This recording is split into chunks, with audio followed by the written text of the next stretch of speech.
हम्म। नमस्कार। उर्दू दोरकट साहरनी आप सबको आज के शो उर्दू दोरकुट स्टे हेल्दी स्टे फाइन में स्वागत है।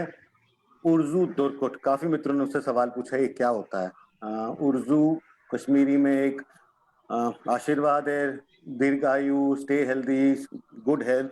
और दोरकुट का मतलब होता है स्ट्रॉन्ग नीज। और ये जो पूरा आशीर्वाद है ये है कि आप अच्छी सेहत जिए, अपने घुटनों पर हमेशा खड़े रहें, किसी की जरूरत ना पड़े। और आज कोरोना महामारी के समय में जहाँ एक सामान्य जीवन असामान्य हो गया है, हर किसी का ये प्रयास रहता है कि कैसे एक हेल्दी लाइफस्टाइल जिए। और इस कोरोना महामारी के कारण हम शायद अपने बाकी शरीर को भूल गए हैं। हमारा फोकस ही आज सिर्फ ये है कि कैसे मुंह को ढके रहें, कैसे मिनिमाइज टच करें, मिनिमाइज इंटरेक्शन करें, मगर बाकी शरीर को भी हमारे ध्यान की जरूरत है। और क्योंकि एक स्वस्थ शरीर, एक स्वस्थ मन ही हम सबको इस महामारी से लड़ने की ताकत दे सकता है। तो आप सबका आज इस कार्यक्रम में स्वागत है। और आज हमारे बीच हैं विख्यात well known renowned doctor doctor Paras Bhatt. मेरे को होस्ट पंकज जी अब आपसे बात करें। नमस्कार। मैं डॉक्टर पारस के बारे में आपको बताना चाहता हूँ। डॉक्टर पारस कश्मीर से बिलोंग करते हैं, रैनावारी से बिलोंग करते हैं। इन्होंने अपना एमबीबीएस गवर्नमेंट कॉलेज जम्मू से किया है। He has done his MBBS in medicine और उसके बाद उन्होंने अपना एमडी ऑर्थो में किया है। Doctor Paras has done lot of courses and fellowships on adult knee and hip reconstruction and sports injuries के काफी जाने माने डॉक्टर हैं। जो स्पोर्ट्स में आजकल बच्चे जा रहे हैं, स्पोर्ट्स इंजरीज होती हैं, उनमें डॉक्टर पारस का काफी अच्छा योगदान है, काफी अच्छा काम किया उन्होंने उसमें। आज का जो विषय हमारा रहेगा, प्रिवेंटिंग आर्थराइटिस एंड ऑस्टियोपोरोसिस, उसके मिथ्स क्या है और उसमें रियलिटी क्या है। मैं डॉक्टर पारस से निवेदन करता हूं कि वो थोड़ा सा हमको इस विषय के बारे में थोड़ा विस्तार में बताएं, ताकि हमारे जितने भी लोग सुन रहे हैं आज उनको कुछ चीजों के बारे में और विस्तार से पता चले। डॉक्टर पारस। नमस्कार। First of all, it is a great initiative आप लोगों की तरफ से कि आपने उर्दू दरकुट रखा, और very good name for that, उर्दू, एज अमित ऑलरेडी एक्सप्लेन। तो first of all I will say कि जो कोरोना की जो अभी महामारी चल रही है, इसमें definitely we are neglecting other things also, and there are so many enemies standing out. जो कोरोना के बिसाइड्स कोरोना काफी सारे एनिमीज हैं जो हमारे सेहत को, हमारे हेल्थ को इम्पेयर कर सकते हैं। तो उनमें से we are talking about two things today. One is osteoarthritis and another is osteoporosis. तो लोग कहते हैं कि when you know your enemy well, you can plan to defeat that enemy, you can improvise. तो वो सारा करने के लिए हमें पहले अपने एनिमी को जानना है। तो हमारे दो एनिमीज आज हैं जिनके बारे में बात करेंगे। पहला ऑस्टियोआर्थराइटिस है। तो व्हाट इज ऑस्टियोआर्थराइटिस? ऑस्टियोआर्थराइटिस हमारे जोड़ों को इंपेयर करता है। ये एक डिजेनरेटिव डिजीज है जिसमें कि हमारे जोड़ का कार्टिलेज खत्म हो जाता है, देन जोड़ की स्पेस खत्म हो जाती है, it gives you pain, stiffness, difficulty in walking, पूरा लाइफस्टाइल इंपेयर हो जाता है। So now how does it start?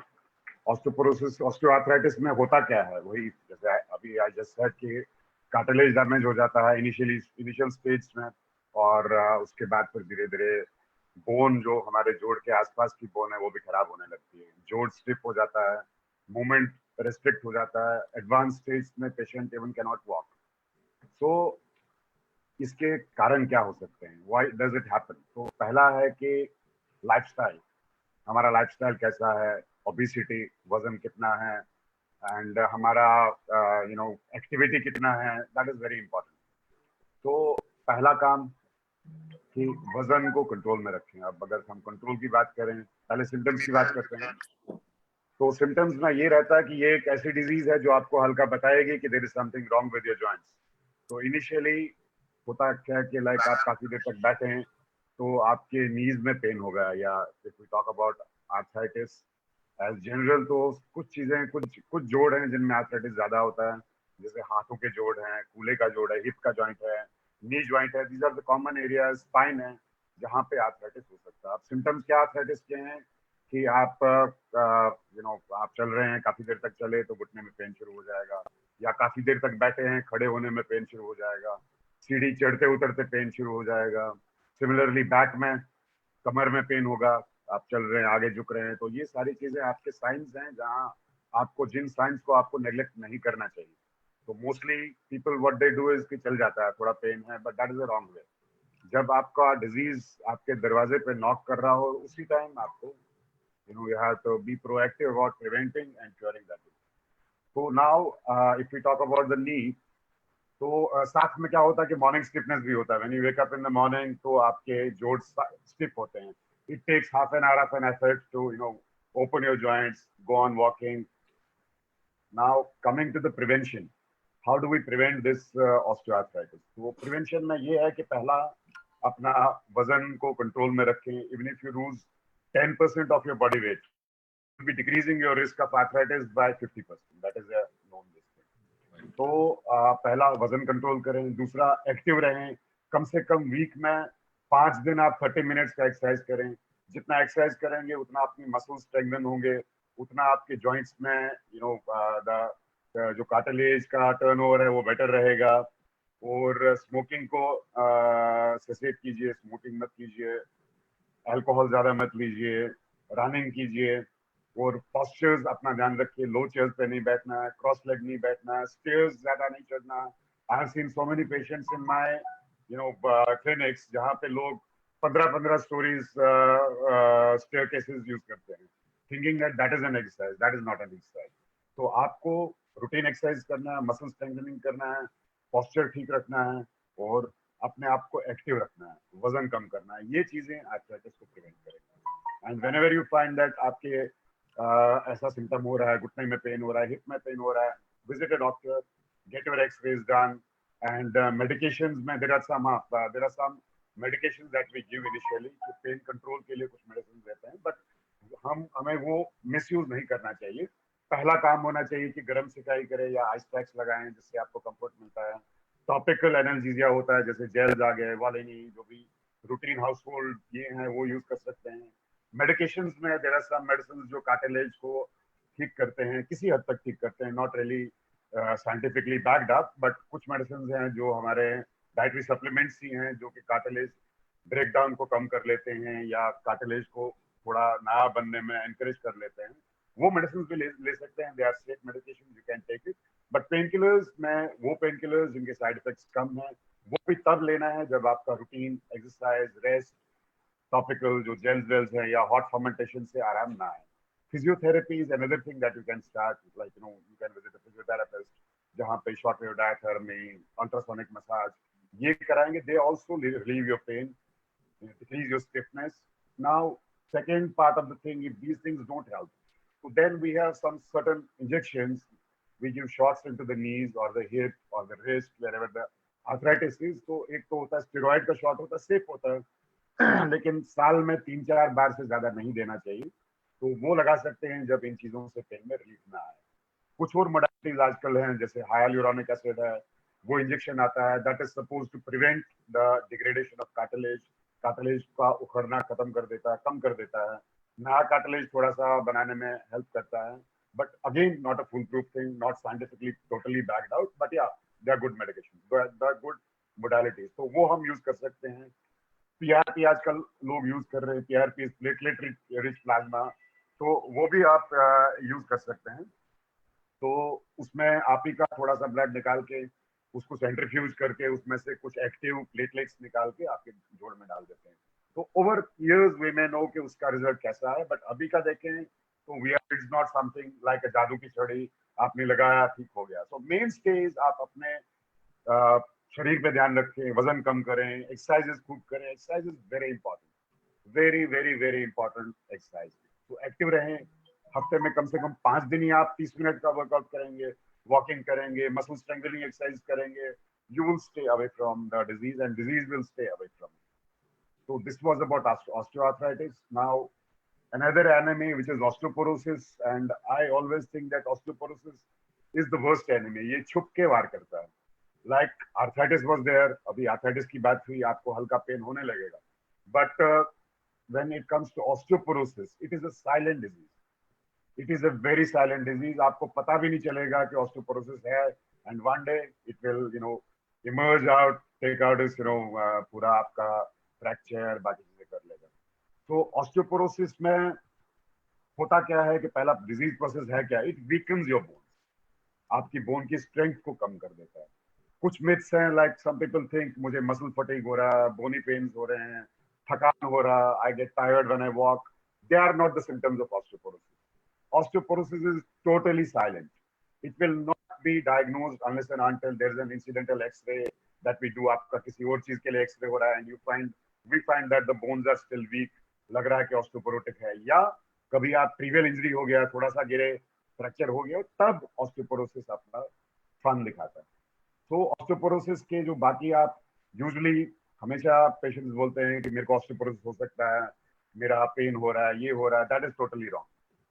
तो इसलिए because this is a silent disease, all of us should yearly और 6 monthly get our imaging, DEXA scan, bone density done, ताकि हमें पता चले कि हमें ऑस्टियोपोरोसिस तो नहीं है. And now coming to the age, age is not a factor. Even youngsters can have osteoporosis. Old age में तो definitely, particularly women, post menopausal women, उनमें तो ऑस्टियोपोरोसिस हो ही सकता है, होने के चांसेस ज्यादा है. Pre menopausal women, young man, adults, उनमें भी हो सकता है. Even children sometimes have osteoporosis. तो नाउ सिम्टम्स के बारे में हम बता रहे थे, हमें कुछ पता नहीं चलेगा कि हमें ऑस्टियोपोरोसिस है या नहीं है, तो हमें खुद प्रोएक्टिव रहना है. अनदर थिंग, हमें अपने आप को एक इसमें रखना है कि ये तो नहीं हो सकता कि हम हाई लोग हैं जिनमें ऑस्टियोपोरोसिस हो सकता है. अब हाई लोग कौन है? पहला, people with endocrine disorders like hyperthyroidism, thyroid problems हैं, diabetes हैं, smokers, alcoholics, या जिनको बाकी debilitation है, और diseases हैं, kidney diseases हैं, इन लोगों में, या लोग जो obese हैं, weight ज्यादा है, जिनका exercises कम है, जो जिनका lifestyle is very what do you call that, बिल्कुल ही एक जगह बैठे रहने का काम है, like most of the people nowadays working in the offices, घर से निकले, गाड़ी में बैठे, ऑफिस में पहुंचे, वहां 8-10 घंटे बैठे, वापस गाड़ी में बैठे, घर आए. तो this is a very high risk group जिनमें ऑस्टियोपोरोसिस हो सकता है यंगर साइड में. ओल्ड एज में तो definitely post menopausal women they have osteoporosis. अब इसको प्रिवेंट कैसे करें? पहला तो you have to be proactive कि हो सकता है मुझे ऑस्टियोपोरोसिस हो, तो every 6 months I suggest that आप अपना एक रूटीन टेस्ट कराएं, कैल्शियम का, विटामिन डी का, BMD का, बिकॉज जब तक आपको पता नहीं चले कि एनिमी कहाँ सेंध लगाए बैठा है, you can not tackle that enemy. Okay, तो अब ट्रीटमेंट क्या है इसका? पहला तो डाइटरी है. इट इज वेरी इंपॉर्टेंट कि आपकी डाइट में कैल्शियम बहुत अच्छा हो, आपकी डाइट में विटामिन डी अच्छा हो. तो calcium rich sources are like cheese, milk है, आइसक्रीम है, that's very rich in calcium. Then soy milk आ गया, then ready to use cereals आ गए, ब्रोकोली आ गया, ग्रीन लीफी वेजिटेबल्स आ गए, एग्स आ गए. इनमें कैल्शियम की मात्रा ज्यादा है. अब विटामिन डी की मात्रा फिश में ज्यादा है, सार्डाइन्स, मैकरल, आपका again cereals, ready to use cereals, fortified milk, इनमें आपका कैल्शियम ज्यादा है. दही, curd is a very important source of calcium as well as vitamin D. तो हमारे डेली डाइट में ये पोर्शन बहुत जरूरी है, तो इनका ध्यान रखना है. You should always device a weekly diet schedule कि आप क्या लेना चाहते हैं, आपकी डाइट में क्या जरूरी होना चाहिए. तो ये बहुत इंपॉर्टेंट है, डाइट में आपका कैल्शियम और विटामिन डी होना. Now exercise is very important. Again arthritis में भी प्रिवेंट करता है, ऑस्टियोपोरोसिस में भी प्रिवेंट करता है. तो ऑस्टियोपोरोसिस में जितना आप एक्सरसाइज करेंगे, जितना आप वर्कआउट करेंगे, जितना आप रनिंग, स्टैटिक रनिंग या वॉकिंग करेंगे, उतना अच्छा है. तो वो मसल्स भी स्ट्रेंथन करता है, बोन्स में कैल्शियम की मात्रा भी बढ़ाता है. तो एक्सरसाइज इज बहुत जरूरी है. Third thing is your lifestyle modification. Again अपना वेट कंट्रोल करें. स्मोकिंग कर रहे हैं तो उसको कम करें. If you are drinking daily तो 1 से 2 ड्रिंक्स तक अपना लिमिट करें, उससे ज्यादा ना एक्सीड करें. And this is it. Now coming to the medication. तो मेडिकेशन में ये है कि पहले तो कैल्शियम डेफिनेटली लेना ही लेना.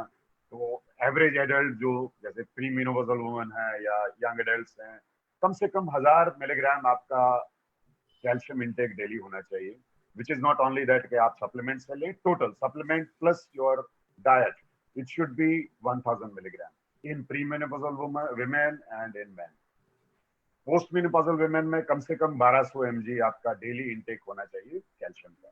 Similarly vitamin D 800 international units आपका डेली होना चाहिए, जो कि अगर आप अच्छी डाइट लेते हैं तो यू डोंट रिक्वायर सप्लीमेंट, तो वो डाइट में ही आएगा। बट स्टिल अगर आप हाई रिस्क ग्रुप को बिलोंग करते हैं, थायराइड प्रॉब्लम्स हैं, ओबीस हैं, अल्कोहल लेते हैं, स्मोक करते हैं, लाइफस्टाइल ऐसा है कि बहुत एक्सरसाइज नहीं कर पाते हैं, तो आप सप्लीमेंट्स ले सकते हैं।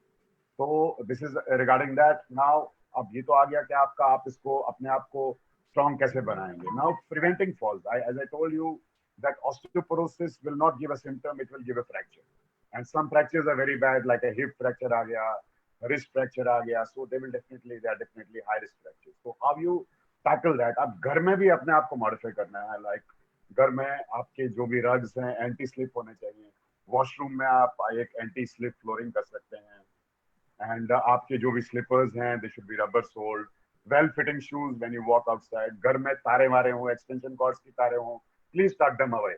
आपके घर में तारे मारे आगे पीछे नहीं होनी चाहिए, वो साइड में करिए ताकि आप उनमें ट्रिप होके ना गिरें। आपके walkways, stairwells, they should be well lighted, right, they should be well lighted. और जब बाहर जाएं हमेशा keep your focus on your the path you're walking on, wear comfortable shoes, well fitting, snug fitting shoes with rubber soles. Second is that आपका क्या कहते हैं इसको, this is regarding that, and थोड़ा सा stairwells को लाइट करिए, वो चीजें करिए, and this is regarding the prevention, गिरना नहीं है, वो ध्यान रखना पड़ेगा। People who are having weakness, muscle weakness extra, they should take a support like a walking stick or a walker, ये ध्यान रखना पड़ेगा। So this is to prevent the falls, okay? And exercises definitely, again main thing is exercises. अब अगर किसी को osteoporosis हो जाता है तो देयर आर सम टेस्ट, आप इसको डायग्नोज कैसे करें? तो the only test we have are x-rays and BMD. तो उसमें हमें जब बीएमडी करते हैं तो there are two scores that we see, one is the T score, जो यूजुअली आप देखते होंगे बीएमडी में। टी स्कोर क्या है? टी स्कोर, टी स्कोर ये है कि आपका बीएमडी कंपेयर करते हैं एक यंग हेल्दी एडल्ट से, तो उसमें देखते हैं आपका कितना है। अगर -2 के नीचे है that is osteoporosis. Similarly Z score होता है, जेड स्कोर इज आप ही की एज के पेशेंट के साथ, आप ही के एज के आदमी जो हेल्दी है, जिसके बोन्स अच्छे हैं, उसके साथ कंपेयर करके देखते हैं कि आपका स्कोर क्या है। तो BMD is one diagnostic measure. Second is your x-rays. कभी कभार मतलब इंसिडेंटल होता है कि आप किसी और चीज के लिए एक्सरे करा रहे हैं, बैक पेन के लिए एक्सरे करा रहे हैं, तो आपने देखा कि उसमें आपका ऑस्टियोपोरोसिस है।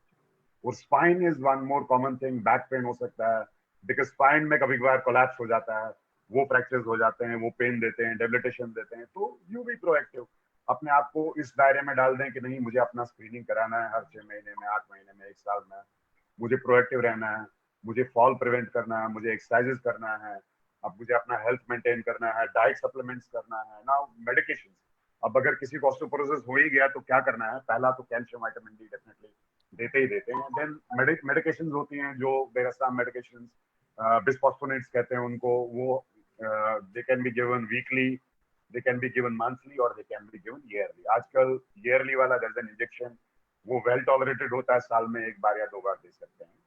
उसके बाद और भी ज्यादा हो तो there is पैराथॉर्मोन हम देते हैं, थायराइड हार्मोन, टेरिपेराटाइड उस दवाई को कहते हैं। Little costly therapy, but severe osteoporosis में देना पड़ता है। डेली आपको इंसुलिन जैसे लेते हैं सबक्यूटेनियस, वैसे देना पड़ता है। 1-2 साल तक ये ट्रीटमेंट चल सकता है। एक और ट्रीटमेंट है वेन एंड इंजेक्शन, जो 6 महीने में 1 बार देते हैं, ये भी दे सकते हैं। But main stay guys is that you stay proactive, you know yourself, you know your disease, you know the enemy you know your weaknesses, आपकी क्या प्रॉब्लम्स हैं, वो सारा आपको ध्यान में रहना चाहिए। उसके हिसाब से आपको आगे। Thank you doctor Paras, it has been a good insight. कुछ लोगों को अपने शरीर को उतना ध्यान नहीं देते, जब कोई प्रॉब्लम आती है तभी एक्शन लेते हैं। Everybody, including us, including me. So I think we should really worship our body. That's very important. आपका आना और आपको इस विषय में हमको इतना कुछ बताना, इतना ज्ञान देना, जहाँ की मेरे को लगता है कि जो भी लोग हमको सुन रहे होंगे, they will start being proactive and they will try to worship their body now, and their joints are more important. अब जो नटशेल में एक तो 6 महीने बाद जो आपने कहा, every 6 months you should go for the test. 6 months, 1 year. You should have after every 6 months. If you are a high risk person, 6 महीने में 1 बार. if you are Otherwise, healthy once a adult, year, साल में एक बार everybody yes, should do that- once a year. करना चाहिए और vitamin and calcium you should vitamin D have that calcium intake. Intake अच्छा होना चाहिए 1000 mg कुछ कैल्शियम की बात करिए जो रोज का इंटेक होना चाहिए. यंग एडल्ट Normal को प्रीमोनोपोजल 1000 mg डेली इंटेक होना चाहिए which can और be through the 800 diet mg or with supplements. और the main focus is the weight loss. The weight you should keep Yes, your weight in control. And obesity is और a आपको disease. It is not just a physical deformation. It is a ji disease. जी. तो everybody should at least अभी आज के time में अभी जो ये कोरोना वाला टाइम चल रहा है कि people are not giving too much of time to their health because घर से बाहर जा नहीं सकते कुछ कर नहीं They are सकते. not able to go for walks. They are not going to the offices. But still I think people who are listening to us they should at least आधा घंटा अपने दिन का अपने 30 बॉडी शरीर को दें ताकि वो शरीर आपका फिट रहे और थोड़ा लंबा चले और बिना किसी बीमारी के चले. हमारे पास कुछ क्वेश्चंस भी आए हैं, लोगों ने हमसे कुछ सवाल भी पूछे हैं. I want to put those questions to you sir.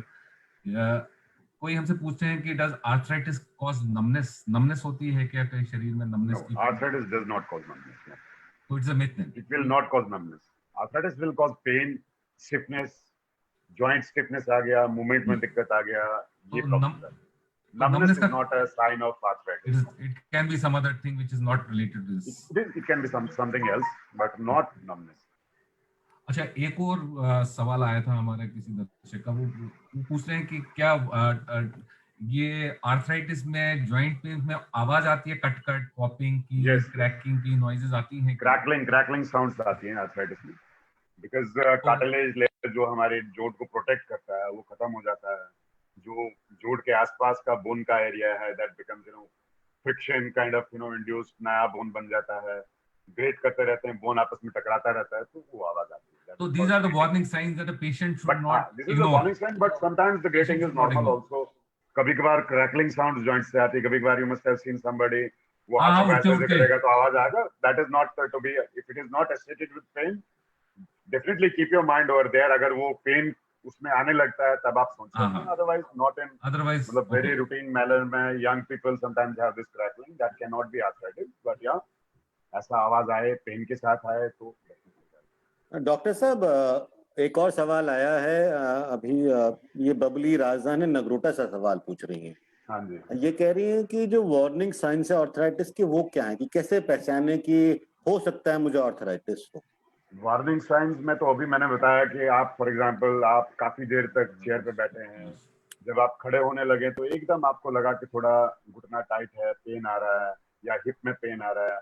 हाथों में अगर बैक में आर्थराइटिस है तो आपको लगेगा थोड़ा सा आप आगे झुकते हैं तो हल्का सा पेन आने लगता है. तो शुरुआत पेन से होती है और ये पेन ऐसे आता है कि फॉर एग्जांपल नी की बात करें तो आपको लगेगा कि एक घुटने में पेन हो रहा है, 1-1.5 महीने में या 15 डेज में ठीक हो जाएगा. फिर 2-3 महीने बाद दूसरे नी में पेन आने लगेगा. तो हल्का सा पेन आपको आता रहेगा चलने में, सीढ़ी चढ़ने में, सीढ़ी उतरने में, पलौती क्रॉस लेग बैठने में या स्क्वाट करने में आपको पेन आएगा. तो ये pain is the sign, stiffness is the sign, morning stiffness is the sign कि सुबह आप नींद से उठें तो आपको एकदम लगता है कि घुटने टाइट हो गए, कमर टाइट हो गई, उंगलियां टाइट हो गई. तो ये आर्थराइटिस के साइन. ये नम्रता हो तो आपको फॉलो करना. नम्रता जी पूछती है. नम्रता जी का सवाल है कि आई हैव क्रैकिंग नीज, ये कहीं आर्थराइटिस का निशान तो नहीं है? Can be. Is there any pain? If there is pain associated with that, so this can be arthritis. But don't worry, अगर पेन नहीं है भी थोड़ा तो quadriceps strengthening exercises जो मैंने कहा आपको नेट पे मिल जाता है. You can see on video, YouTube, the videos are available. आप अपना नी को, मसल्स जो घुटने के आसपास के मसल्स हैं उनको स्ट्रेंथन कीजिए. लो चेयर पे मत बैठिए, ऊंची चेयर पे बैठिए. टॉयलेट सीट्स को मॉडिफाई करिए, ऊंची होनी चाहिए. बट आप सजेस्ट करते हैं कि वो एक डॉक्टर को भी जाके देख लें क्या? देख सकते हैं, अगर पेन है तो देख सकते हैं, देख सकते हैं अगर पेन है. But before that your own गरम सेक एक्सरसाइजेस जो मैंने कहा, muscle strengthening, movement exercises, modification of your home, like high toilet seats, कम से कम 20 इंच का सीट होना चाहिए. आप if you take a bath you can either take under a shower और ऑन अ फुटस्टूल जो थोड़ा ऊंचा है. इमरान फारूक श्रीनगर से पूछ रहे हैं, कह रहे हैं कि why is it important to have early diagnosis and treatment? Well, this is something I guess it is very important. क्या कहते हैं उसको, nip the evil in the bud. तो एविल शुरू हो गया तो पहले खत्म करना चाहिए। अगर हाँ, आर्थराइटिस आपका शुरू हो चुका नहीं, है मुझे तो मुझे लगता है इनका सवाल ये है कि अगर हम पहले डायग्नोस करते हैं या लेटर डायग्नोस करते हैं तो क्या ट्रीटमेंट में और शफा होने में फर्क होगा? Will it? Definitely definitely definitely tremendously effect करेगा आपके किस स्टेज पे आपका आर्थराइटिस डायग्नोज किया गया है। अर्ली स्टेज पे है, योर लाइफस्टाइल मॉडिफिकेशन, एक्सरसाइजेस, आपको मेडिसिन की ज्यादा जरूरत नहीं पड़ेगी, तो आप उसी लेवल पे उसको कंट्रोल कर सकते हैं। एडवांस स्टेज आ गए तो फिर तो मतलब आपका घुटना प्रत्यारोपण, नी रिप्लेसमेंट, या ईआरपी थेरेपीज, या जॉइंट रीअलाइनमेंट, या समटाइम्स इवन फ्यूजन। तो ये चीजें आपको आगे सर्जिकल मैनेजमेंट में जाना पड़ेगा। अर्ली स्टेज पे आ गए तो आप वहीं अपने आप को आपको पता चल गया आर्थराइटिस है, आप अपना लाइफस्टाइल मॉडिफाई करेंगे, वेट कम करेंगे, एक्सरसाइजेस करेंगे, गलत पॉस्चर्स नहीं एक्वायर करेंगे, तो ये तो definitely it will impact the treatment modality tremendously. ये राहुल महानूरी सवाल पूछ रहे हैं, कह रहे हैं what is arthritis and how is it different from rheumatoid arthritis? Rheumatoid arthritis. See, arthritis is a routine degenerative change. It affects only a few joints. Rheumatoid arthritis एक autoimmune disease है जो कि सारे जोड़ों में affect करता है. In addition to the joint involvement, it can involve your gut, it can involve everywhere. So rheumatoid arthritis एक दानव है जो आपके शरीर में बसता है, हर किसी जोड़ को तबाह कर लेता है. उसमें लाइफ लॉन्ग आपको डिजीज मॉडिफाइंग एजेंट्स लेने पड़ते हैं और स्टेरॉइड्स भी कभी कभार लेने पड़ते हैं, समझिए आप। तो that is a severe disease, but with medication वो भी कंट्रोल में आ जाता है। एंड रिजल्ट उसका भी है कि जोड़ खराब हो जाता है। Osteoarthritis is a wear and tear disease, it is a lifestyle disease, wear and tear disease. जबकि rheumatoid arthritis is a kind of a genetic disease, आपके अंदर ही ऐसे एंटीबॉडीज हैं, ऑटोइम्यून एंटीबॉडीज हैं जो आपके जोड़ों को खराब कर रहे हैं। तो that is a widespread, सारे Right. जोड़, fingers, spine, neck, hips, ankles, उसमें ये होता है, डिफॉर्मिटीज हो जाती है। तो rheumatoid arthritis is a different disease. There is one more question. Anupama ji पूछ रही हैं दिल्ली से, what are the risk factors for osteoporosis and how can a patient know that he has osteoporosis? Yes, this is again, yeah. First of all, risk factors मैंने अभी आपको बताया कि आपकी हाँ, sedentary lifestyle है, नहीं ज्यादा एक्सरसाइज कर रहे हैं, ऑफिस में ही बैठा रहना होता है, वर्कआउट करने का मौका नहीं मिलता है, तो that is one part. Your obese, आप मोटे हैं, आपको कुछ हार्मोनल प्रॉब्लम्स हैं, लाइक योर डायबिटिक, आपको हाइपरथायरॉयडिज्म या थायराइड प्रॉब्लम्स हैं, आपको रीनल प्रॉब्लम्स हैं, आप स्मोकर हैं, आप क्रॉनिक मतलब अल्कोहलिक हैं जो बहुत अल्कोहल पीते हैं, ठीक है, एक्सरसाइज बिल्कुल जीरो करते हैं, तो आप इस रिस्क फैक्टर के इसमें आ सकते हैं। या पोस्ट मेनोपॉजल हैं, आपका मेनोपॉज हो, if you are a woman, आप पोस्ट मेनोपॉजल हैं तो थोड़ा सा प्रोएक्टिव होना पड़ता है, उनमें थोड़ी हार्मोनल चेंज आती हैं आफ्टर मेनोपॉज वुमेन में, तो थोड़ा बोन मेटाबॉलिज्म टर्नओवर कम हो जाता है। तो ये चीजें आपके दिमाग में होनी चाहिए, जी मैं इस लाइफस्टाइल में या इन मेडिकल प्रॉब्लम्स में हूँ तो मुझे थोड़ा प्रोएक्टिव होना चाहिए, कि मुझे पता करना चाहिए कि मुझे ऑस्टियोपोरोसिस है कि नहीं। नाउ अगेन कमिंग टू कि आपको कैसे पता चलेगा कि आपको क्या सिम्टम आएंगे, मैंने थोड़ी देर पहले ही कहा कि ये ऐसा दुश्मन है कि जो नॉक करके नहीं आता। It will not give you any symptoms unless and until you have a fall and you break a bone, that. तो पहले पता नहीं चलेगा, उसके बाद या इंसिडेंटल फाइंडिंग होगा अगेन कि आपका किसी चीज के लिए एक्सरे हुआ तो हमने एक्सरे कराया तो उसमें दिखा कि आपका बोन वीक है, तो उस तरीके से पता चलेगा।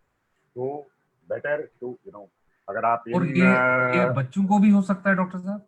बच्चों में लेस लाइकली, अच्छा, very less, chances are less. Unless and until they have some problems, like कुछ जेनेटिक प्रॉब्लम्स हैं, कुछ पैदाइशी प्रॉब्लम्स होते हैं बच्चों में, तो उनमें हो सकता है, अदरवाइज रूटीन में अदरवाइज बच्चों में नहीं होगा। नहीं, not unless and until they have some metabolic problem, digestion problems, like उनका विटामिन डी कैल्शियम एब्जॉर्ब ही नहीं हो रहा है, एब्जॉर्ब नहीं हो रहा। मैल एब्जॉर्प्शन सिंड्रोम होता है, काफी और पीडियाट्रिक डिजीजेस होती हैं जिनमें ये हो सकता है, but not in routine young adult. तो किस मतलब एज में रूटीन ज्यादा, चिल्ड्रन में नहीं होता। ये किस एज में देखा जाता है कि जहां इसके केसेस ज्यादा आते हैं? What age group? ऑस्टियोपोरोसिस का मेनली विमेन, थोड़ा सा women are more prone after menopause, that is around 50-55 years के बाद। सिमिलरली मैन में ऑल्सो भी हो सकता है।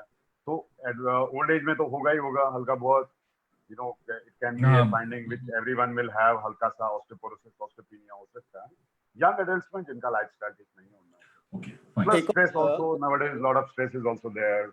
उस वजह से, though ये stress is not directly linked to this, but it can.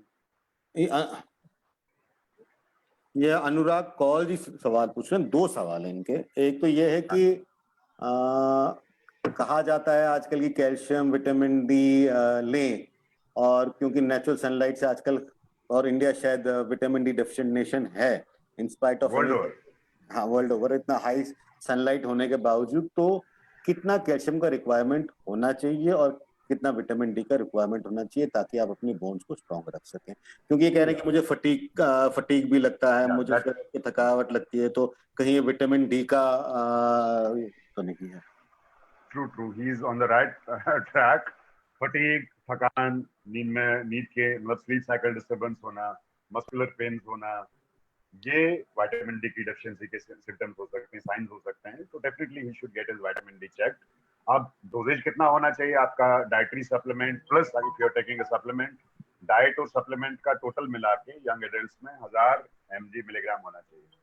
ठीक है, तो इसका कैलकुलेशन, सिंपल कैलकुलेशन ये है कि अगर आप एक पोर्शन, फॉर एग्जांपल आप एक ग्लास मिल्क पीते हैं, या मानिए फॉर एग्जांपल आप 3-4 पीस पनीर के खाते हैं, उसको 300 से मल्टीप्लाई करिए, तो वो आपका पोर्शन का, अगर आप एक पोर्शन मिल्क लेते हैं multiply by 300, that is average 300 milligram you will be taking calcium. तो 1000 मिलीग्राम कम से कम होना चाहिए, जो कि हमारी डाइट में अगर आपका दूध का मात्रा, पनीर का मात्रा, ग्रीन लीफी वेजिटेबल्स का मात्रा ठीक है, तो it should be covered with that. Vitamin D, definitely, you are right that it is like a pandemic, another pandemic, which started before Corona, is that everyone is vitamin D deficient nowadays. Maybe it is lifestyle, maybe it is going out less in the sun, so that can be one part, or maybe sometimes it is correlated with the kind of water we take. You know, we take a totally demineralized water, जो आपका filter का होता है, जो आपका RO का water होता है, so that denudes the water of other elements which enhance the absorption of vitamin D. That can be another cause. So yeah, इनके symptoms लग रहे हैं कि vitamin D के कमी की वजह से होंगे, ये एक supplement ले सकते हैं. तो ये सवाल एक और जो मतलब मेरे जहन में उठ रहा है कि इसी सवाल को लेकर कि क्या कोरोना जो कोविड-19 का वायरस है, ये कहीं ना कहीं हड्डियों को इम्पैक्ट करता है? अभी तक तो हड्डियों का कोई इम्पैक्ट इसमें दिखा नहीं. Long term we can not say like जिन लोगों को कोरोना हो गया, जो सर्वाइव कर गए, उनका लॉन्ग टर्म में क्या रहेगा, that will be, it is a disease, it is a new disease, we are learning every day new things about it. So अभी लॉन्ग टर्म इफेक्ट्स पता नहीं चले, बट इमीडिएट इफेक्ट्स में बोन्स में कोई इफेक्ट नहीं आता. आपका अपना स्पेशलाइजेशन जॉइंट रिप्लेसमेंट को लेकर है. तो और आज हम बात कर रहे हैं ऑस्टियोपोरोसिस और आर्थराइटिस की. तो जो ये पेशेंट ग्रस्त हैं इससे अगर हैं, और क्योंकि आर्थराइटिस में तो घुटनों को लेकर सबसे ज्यादा दर्द होती है और घुटनों में सबसे होती है, बट उसमें आर्थराइटिस केसेस में क्या जॉइंट रिप्लेसमेंट एडवाइजेबल है तो क्या वो सक्सेसफुल होता और कैसा रहता? डेफिनेटली सी, हर किसी पेशेंट को जॉइंट रिप्लेसमेंट की जरूरत नहीं है. उन पेशेंट्स को जॉइंट रिप्लेसमेंट की जरूरत है जिनका लाइफस्टाइल टोटली खत्म हो चुका है, डेली एक्टिविटीज करने में दिक्कत आता है, पेन बहुत ज्यादा है, जॉइंट डिफॉर्म हो गया, स्टिफनेस आ गया, घुटना सीधा नहीं हो रहा है, मुड़ नहीं रहा है, उनमें definitely we have to go for a joint replacement. उस स्टेज से पहले जहाँ की खाली पेन है, जोड़ पूरा मूव कर रहा है, पूरा सीधा हो रहा है, पूरा मुड़ रहा है, द पेशेंट कैन वॉक, या हल्का सा पेन होगा, तो आई विल एडवाइज कि उनमें पहले थोड़ा सा हम मसल स्ट्रेंथनिंग एक्सरसाइजेस करवाएं, कुछ इंजेक्शन जैसे पीआरपी आ गया, ग्लूकोकॉर्टिकॉइड इंजेक्शन आ गए, या हाइलुरोनिक इंजेक्शन आ गया, ये मोडालिटीज कर सकते हैं. But if it is advanced, it is affecting your lifestyle, you can go for knee replacement. It is a totally safe procedure and it is the most commonly done joint replacement with very excellent results. हर जगह किया जाता है, patient बिल्कुल forgets that उनमें कभी नी में कोई problem था. But every surgery has its side effects, वो तो definitely every surgery is stress on the body, but long term में everything goes well, you'll be But perfectly all आपके right. You'll walk, you will run, you will cycle. Nowadays we have such design But- such a plan. But मुझे पूरा यकीन है आज की technology और आपके हाथ का कमाल से साइड इफेक्ट ना के बराबर ही होंगे। Technology more, you know, the design implants are very well. But They are हाथ में जो exactly copying शफा भी the जरूरी movement है, of the knee. हाथ में डॉक्टर Well, के to शफा भी some बहुत extent, जरूरी है। yes.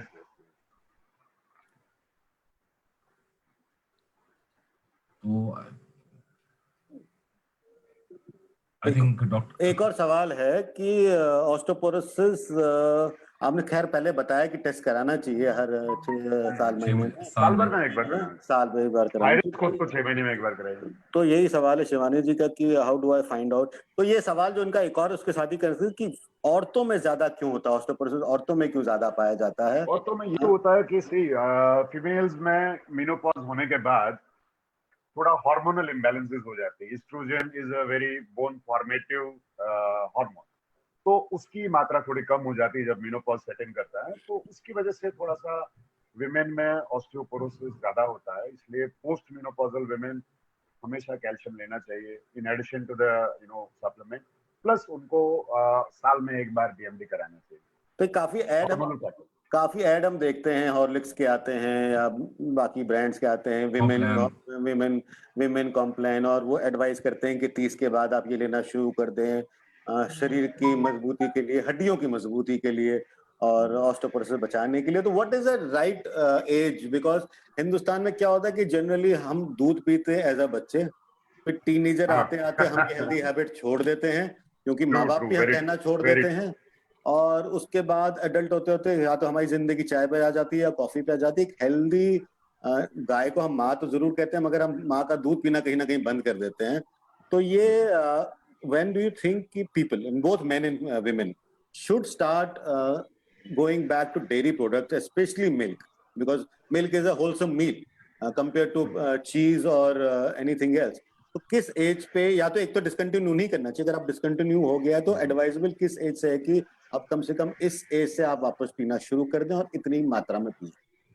Well, वापस पीना is one thing. See, if you don't like milk, there are some people who don't like milk. So curd is an alternative. Curd ले लीजिए. Curd is very rich in calcium. Paneer is rich in calcium. Broccoli लीजिए. काफी मतलब ये चीजें आप कर सकते हैं. But yeah, coming to your question, I guess it should be when 35 years is the age you write for yourself. Start with this.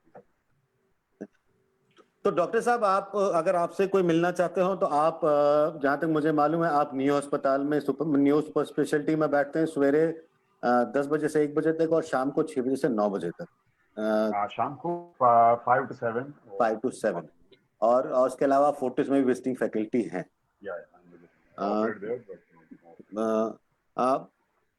ये दोस्तों, ये जो सीरीज है ये सीरीज कंटिन्यू रहेगी क्योंकि हमारा प्रयास है कि हम स्वस्थ शरीर और स्वस्थ मन की बात करें और शरीर के विभिन्न अंगों की बात करें।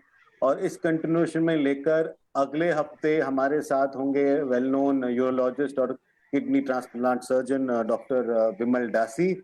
समय यही रहेगा, सुबह 11:30 बजे, 2 बजे। ये आप 2 अगस्त की तारीख है और आप अपने सवाल जरूर भेजें। groupzara@gmail.com हमारा ईमेल आईडी है। मैं दोबारा बता देता हूँ, groupzara@gmail.com हमारा ईमेल आईडी है। Doctor Paras Bhatt, thank you very much for being here. हम आपके आभारी हैं कि आपने इतनी इंपॉर्टेंट बातें हम सबको बताई हैं। हम लोग आपके आभारी होने चाहिए कि आपने ये इनिशिएटिव लिया, so that people get to know about these things. अगले हफ्ते मैं भी जानूंगा डॉक्टर विमल दास। हमारा पर्पस स्पेशल ये था continuing lesson and teaching for everyone. नहीं, तो अगले वीक का जो इनफैक्ट टॉपिक जो अगले वीक का है वो kidney stones and prostate enlargement है। कॉमन डिजीजेस ही हैं जो हम टच कर रहे हैं। इम्पोर्टेंट है कि लोग, और आजकल जब कोरोना में घर बैठ के आप ज्यादा ही खा रहे हैं और बहुत कुछ खा रहे हैं तो वर्कआउट नहीं कर रहे हैं, बस खा रहे हैं। Thank you, Dr. Paras, for giving your time to us. Thanks a lot for having me here. It's a privilege. Hope to see you again, Dr. Paras. Thank you very much. Thank you, Dr. Saab. Thank you. Okay.